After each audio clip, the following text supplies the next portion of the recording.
Having sex makes me feel guilty, ashamed, or foul. I'm too mature to invest time in something frivolous like sex. I can't experience orgasms, so sex isn't any fun. Sound like things that you might say? Well, listen up, because I've got some insights into your sex life. 4 sex myths that ice queens secretly believe.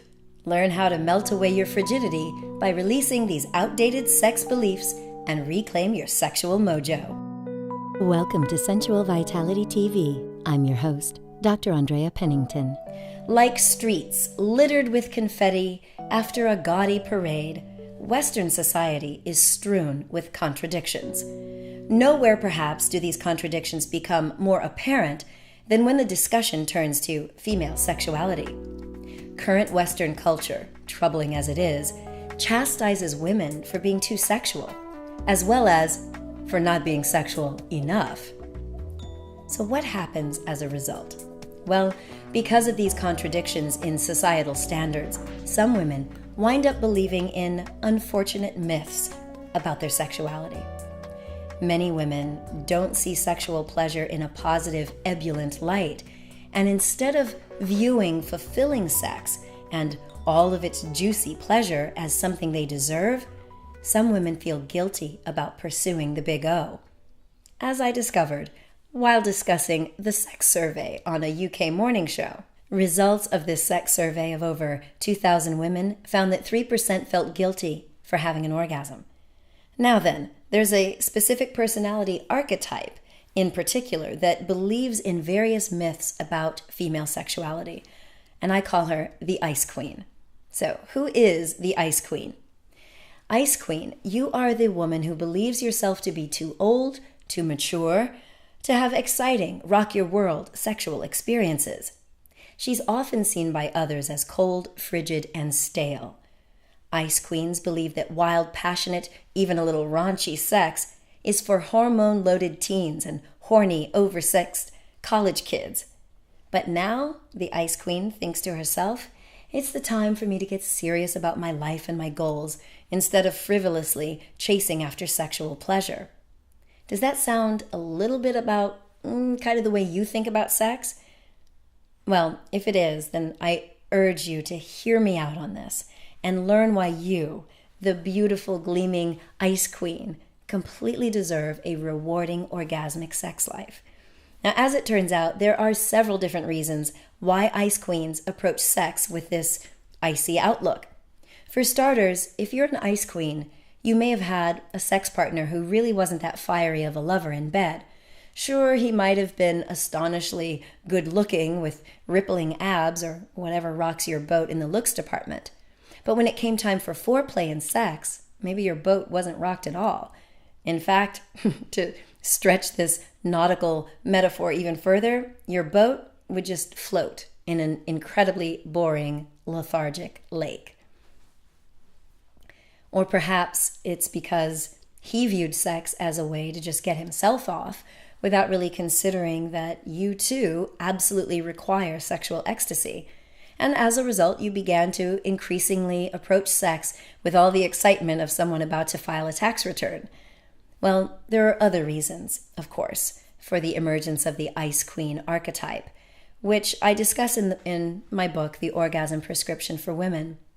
Now, many of these reasons range from past sexual trauma, feelings of guilt around pleasure that may have been instilled by overbearing parents or cultural and religious norms. It might also be that your serious personality, coupled with sagging hormone levels around menopause, make you less than frisky. And these reasons are complex and sometimes painful, but they're not insurmountable obstacles to a hotly salacious sex life. Now, after working, as a sexual well-being therapist with numerous women around the world, I've discovered some common myths that recur in the Ice Queen's imagination. So here are 3 of these myths and why they're the sort of things that you need to let go of faster than you drop a hot potato. By freeing yourself of these kinds of myths, my dear Ice Queen, you will open yourself up to a more passionate, orgasmic, and more complete sex life. Myth number 1. There's no point in having sex at my age. It's never too late to enjoy an amazing sex life. The idea that after a certain age, sex shouldn't be actively pursued is a major myth of our times. Of course, you may find it more difficult to get wet down there, but luckily there are a number of ways to lubricate your lady bits without too much trouble. For example, consider the power of DHEA. As explained in my recently published book, The Orgasm Prescription for Women, DHEA is this hugely helpful tool in anti-aging and boosting sexuality. Now, there are some doctors, myself included, who recommend that you get your pharmacy to compound vaginal DHEA suppositories that will help you with vaginal dryness and muscle elasticity. Many people will really hail intravaginal DHEA as a veritable vaginal rejuvenation miracle, restoring vaginal lubrication, muscle thickness, and flexibility to the condition that your vagina might have been in your 20s.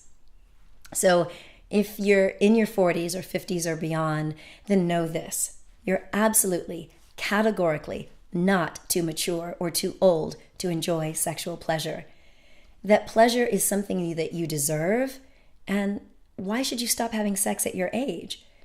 If you'd like some more insights on melting your icy disposition and reclaiming your mojo after having kids or after having gone out, having a divorce, then you might also want to check out the interview I did with Juanita Shea during the Midlife to New Life Summit.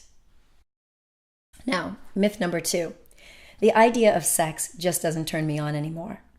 The myth here is that you just can't be sexually turned on no matter what. Of course, there's a lot that can contribute to this, such as a loss of libido, pain during intercourse because of vaginal dryness, and so on. Well, to begin addressing this sexual hang-up, it's a good idea to understand at what point in time was sex no longer appealing to you. That's going to help you pinpoint the cause behind that lack of interest in sex. For example, if after thinking back you realize that your sex life is boring, so you're just not into the idea of sex, consider mixing things up a bit. Throw in a little role play or indulge in some fantasies. Explore your sexuality and you'll start to rediscover your sexual drive.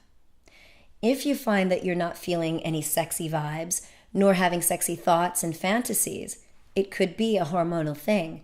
So a visit to your gynecologist can help. Now, we need testosterone and estrogen to keep our lady parts healthy, moist, and ready for action. And since testosterone also plays into our innate sex drive, it might be worth having your level of testosterone checked. Weight-bearing exercise, including brisk walks with uphill sections, can help boost your testosterone naturally. You can also check out my article about low sexual desire for other sex tips and how to overcome fatigue and hormonal challenges. The link is below. Myth number 3, chasing sexual novelty is not worth my time. Now, this is an idea that takes hold of many ice queens.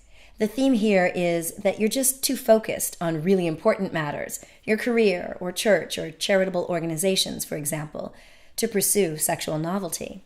Now, this in turn might result in a boring sex life, so you just decide to avoid sex altogether. But a healthy sexual life, no matter what your age is psychologically and physiologically beneficial, which means it's actually in your best interest to pursue an amazing sex life, no matter what area of your life you're casting that beam of laser focus on. Myth number 4, I'm a medical anomaly and I just have to put up with no orgasms. Some women will tolerate an orgasmless sex life, but there's no legitimate reason to do so.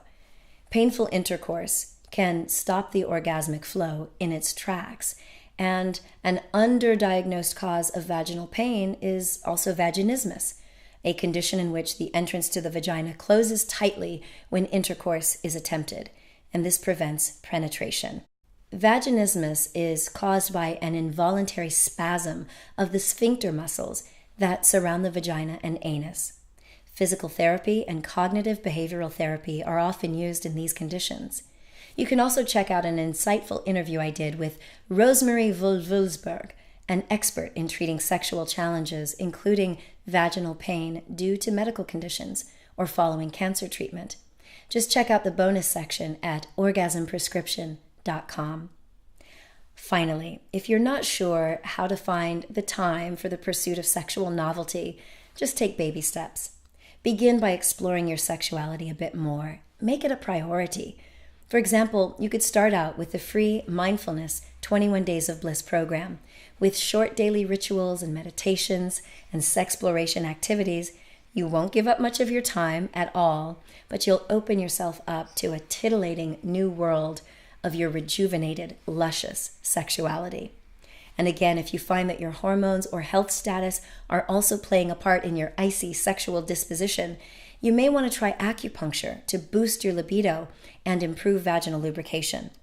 You'll find great remedies from both Western and Chinese medicine, along with mindfulness practice in the Orgasm Prescription for Women.